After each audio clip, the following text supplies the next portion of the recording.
Hi friends, nursery shallow ఒగ్గు కథలు చూస్తున్నవారు like చేయండి, share చేయండి, కామెంట్ చేయండి. మరిన్ని వీడియోస్ కోసం మా ఛానల్ని సబ్స్క్రైబ్ చేయండి.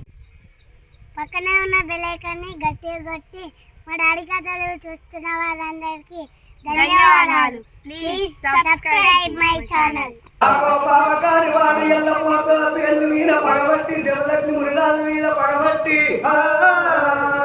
బ్రాహ్మణయ్య అవతారం ఎత్తుకొని అంచన్న గిరిలకు వస్తున్నాడు కార్తీక రాజు.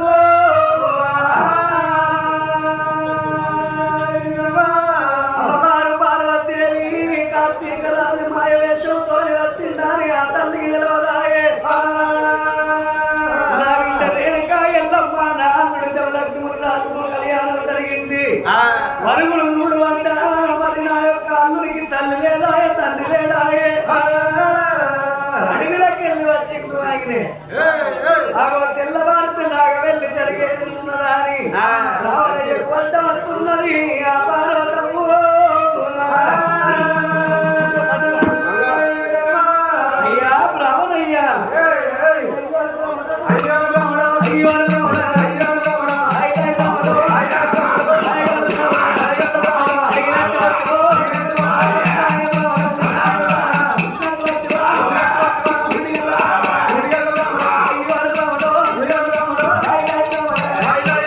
అయ్యా బ్రాహ్మణయ్యా అడిగినట్టు వచ్చినావు అందమైన బ్రాహ్మణయ్యా, చూసినట్టు వచ్చినావు సూటిగల్ల బ్రాహ్మణయ్యా. నా బిడ్డ రేణుక ఎల్లమ్మ నా అల్లుడు జవలక్ష్మి కళ్యాణం జరిగింది. మేడ మీద వాళ్ళు ఉన్నారు, వాళ్ళకి చేయి చూసి రమ్మన్నది ఆ పార్వతము.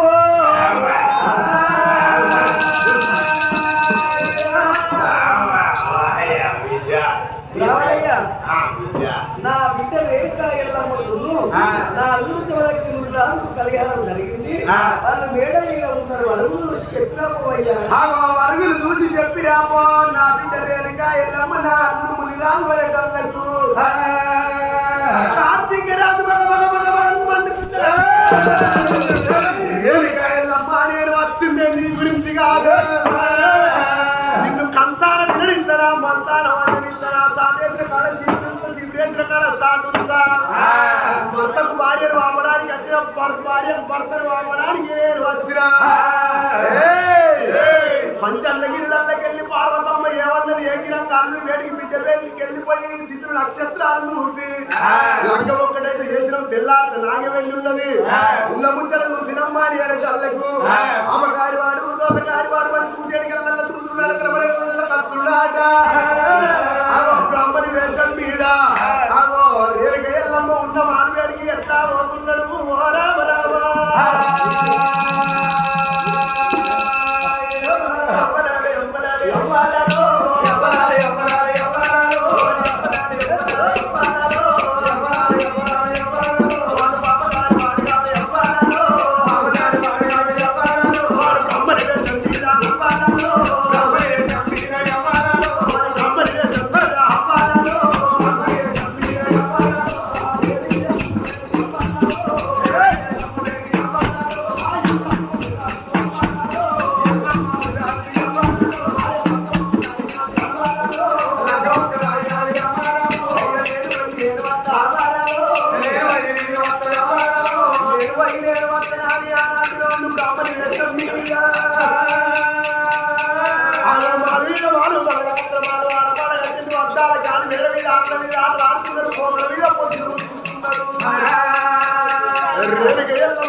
వచ్చినా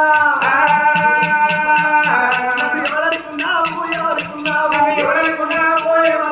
నేను చెప్పని మాటలు పెట్టావు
అడవి లోపలికి వెళ్ళిపోయి పుట్ట మీద పూజ కట్టుకోవాలి కొడుక ఆ చెవుల కోపం శబ్ద తీర్థం పెట్టాలి అని ఎప్పుడు చెప్పేవాడు ఒక 3 ముచ్చట్లు చెప్పి కడపల కాలు కట్టి పిరికడ వ్యాపారం కూడా బండారి వాళ్ళు నిలబట్టుకొని మతమతాన మాయమైపోయిండు ఆకాశీకుడు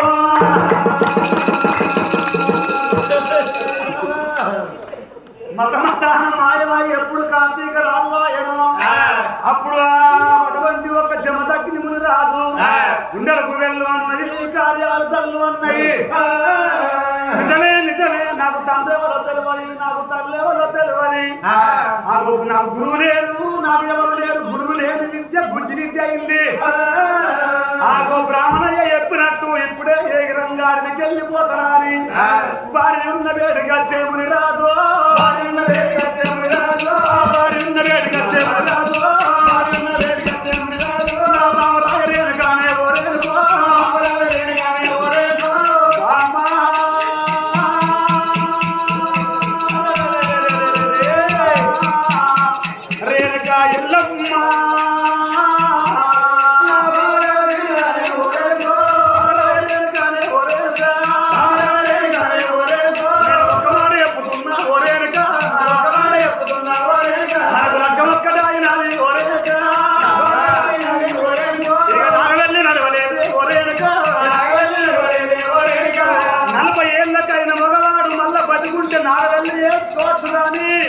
నాకు తండ్రి ఎవరు తెలియదు తల్లి ఎవరు తెలియదు గురువు ఎవరు తెలియదు గురువు లేని విద్య బుద్ధి విద్యను చెప్పిండు ప్రాణయ్యా అందుకొరకే నేను అడవిలో వెళ్ళిపోతానమ్మా ఓరేనుక సెలవులు పెట్టే ఓరేనుక చేతుల తీర్థం చెవులోన గోపురం చెప్పాలి ఆగో తప్పకుండా మళ్ళీ తిరిగి వస్తాను నీ నోట